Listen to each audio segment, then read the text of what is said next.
El final de una larga noche se acerca. En el horizonte, el amanecer de un nuevo mundo multipolar. El reloj de una partida de ajedrez que no se puede detener y el efecto mariposa inevitable de un jaque mate. Ajedrez de geopolítica. No apto para vasallos del derrotado mundo basado en reglas. Reino Unido ha elaborado un plan para sabotear la disposición del presidente de Estados Unidos, Donald Trump, a resolver el conflicto en torno a Ucrania, desacreditando su persona. Así lo advirtió el Servicio de Inteligencia Exterior de Rusia, SVR por sus siglas en ruso. Londres teme que sus planes de seguir ganando dinero con la sangre de los ucranianos puedan ser frustrados por la actividad pacificadora de Donald Trump, por lo que para esta ocasión los británicos han preparado una alternativa de seguro, señala el organismo. Para hablar sobre estas cuestiones estoy junto al director del Centro de Investigaciones en Política y Economía, CIEPE, Walter Formento. Walter, bienvenido a Radio Sputnik. ¿Cómo estás?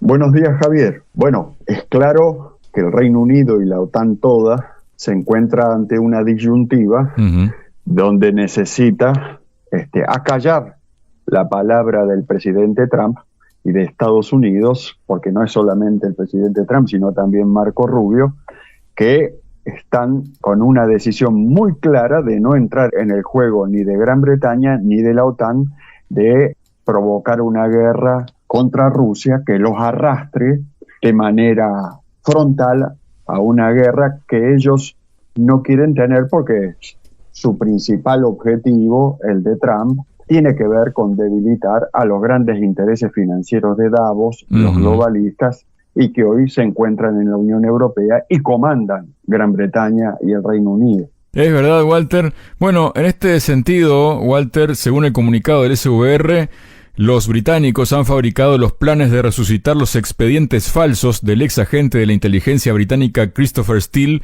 con acusaciones al jefe de la Casa Blanca y los miembros de su familia sobre enlaces con los servicios especiales soviéticos y rusos. Al mismo tiempo, el organismo estima como poco probable que Londres consiga bañarse 2 veces en un mismo río.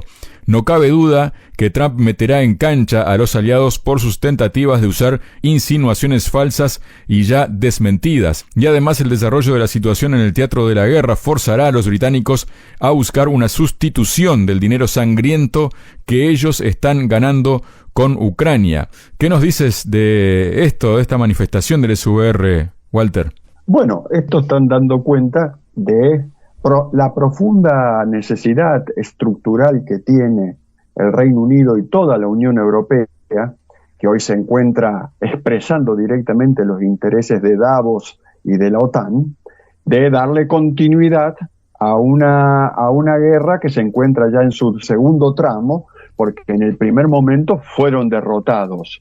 En ese primer momento donde fueron derrotados, se vieron obligar a replegar sobre la Unión Europea, porque ya no lo pudieron hacer sobre Estados Unidos, porque en Estados Unidos ya habían sido desbancados por el presidente Trump y por Marco Rubio, que expresan intereses contrarios a la OTAN y a Davos y a los intereses financieros globales dentro de Estados Unidos. Entonces, hoy solo cuentan con la Unión Europea, pero particularmente se encuentran presionado desde 2 frentes, el frente de los BRICS y el frente de Estados Unidos. Por lo tanto, los grandes intereses globales, financieros, de Davos, que hoy controlan la Unión Europea, se encuentran frente a este desafío estratégico, estructural, donde los encuentra en una posición de debilidad. En este sentido, también según el informe del SVR, dice que Londres no está interesado en el cese de las hostilidades en Ucrania y convence a sus socios de la posibilidad de causar una derrota estratégica a Moscú por una simple razón: el dinero. Según el informe, los ingresos de la guerra prácticamente salvan la economía británica de un fracaso. Las empresas del complejo militar industrial británico, en otro tiempo problemáticas, se han convertido en una locomotora de la industria nacional. De acuerdo con el SVR, las compañías armamentísticas BAE Systems y Thales UK realizan contratos de unos 1.000 millones de libras esterlinas para producir el equipo militar destinado al régimen de Kiev. Asimismo, indicó el informe que Londres planea aumentar el suministro de los vehículos aéreos no tripulados a Ucrania a expensas de los países miembros de la Unión Europea y que se espera que las ganancias de los envíos excedan los 6.000 millones de dólares.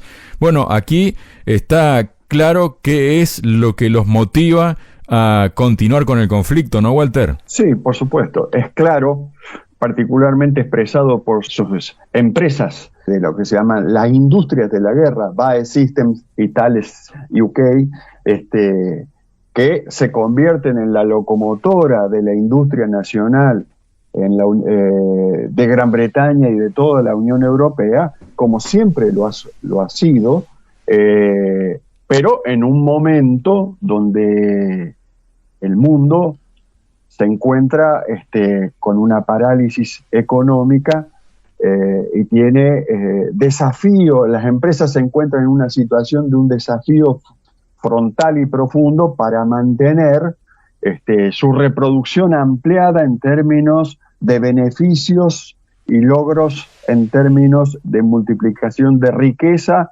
sea en términos de territorio, sea en términos de lingotes de oro. Por lo tanto, la guerra para la OTAN se convierte hoy en una necesidad estratégica en términos de supervivencia. Claro que el escenario no le es favorable porque en el terreno de la guerra los éxitos no están premiando ni a la OTAN, ni a BAE Systems, ni a Thales UK, ¿no? Walter, ¿esto convierte a la economía británica, te estoy preguntando, en una economía que se podría entender como carroñera? Y claro, una vez que acabe el conflicto, ¿qué se puede esperar que pase justamente con estas economías, ¿no?, europeas? Bueno, la economía de guerra es una economía en un escenario de crisis. Es decir, esta guerra provocada a partir de Ucrania por la OTAN,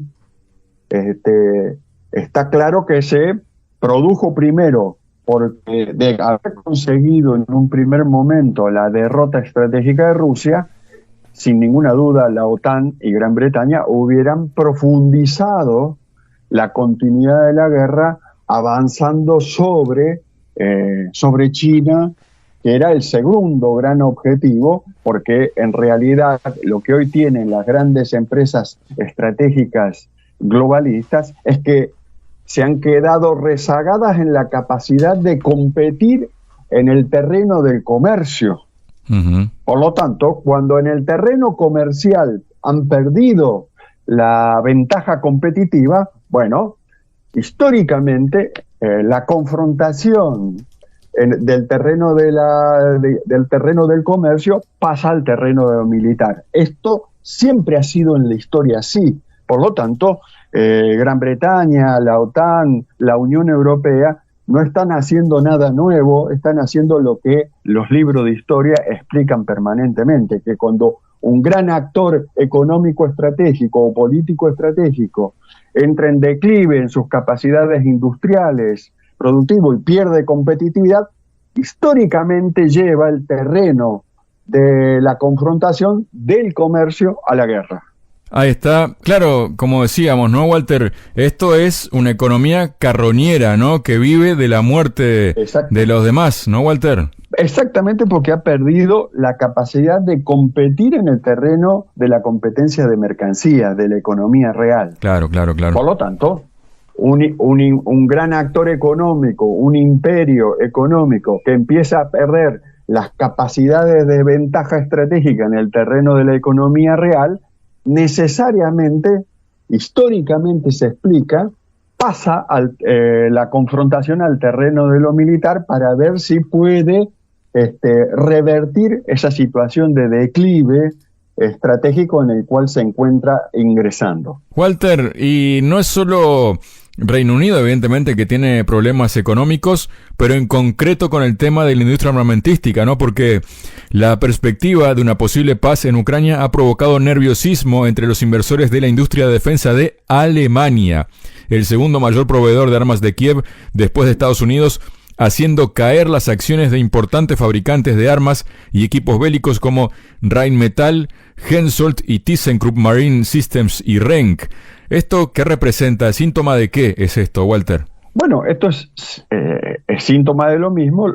Lo que estamos hablando es ahora no solamente de las empresas que tienen su centro de gravedad en Gran Bretaña o en la Unión Europea, sino aquellas que también tienen su punto de apoyo en Estados Unidos. Claro que en Estados Unidos, el gobierno de Estados Unidos hoy no coincide con los intereses estratégicos de esas grandes empresas de la guerra. ¿Por qué? Porque al interior de Estados Unidos, las grandes empresas globales de la industria militar y de la industria de la guerra se encuentran que chocan directamente con los intereses que expresa el presidente Trump y particularmente su canciller Marco Rubio. Es decir, ¿por qué? Porque en Estados Unidos Marco Rubio y Trump expresan al histórico sector asentado en la región de Texas, Florida, que confronta con la oligarquía financiera global que tiene sus centros de gravedad en los centros financieros de New York y de San Francisco. Walter, luego tenemos otra cuestión, ¿no?, que está relacionada con el conflicto, pero en esta ocasión la Casa Blanca volvió a asegurar este lunes que Washington ha detenido la financiación del conflicto ucraniano, pero vende las armas a la OTAN. El presidente Trump detuvo la financiación de esta guerra, pero Estados Unidos sigue enviando o vendiendo una gran cantidad de armas de la OTAN, afirmó a la cadena Fox News la portavoz de la presidencia estadounidense Karoline Leavitt.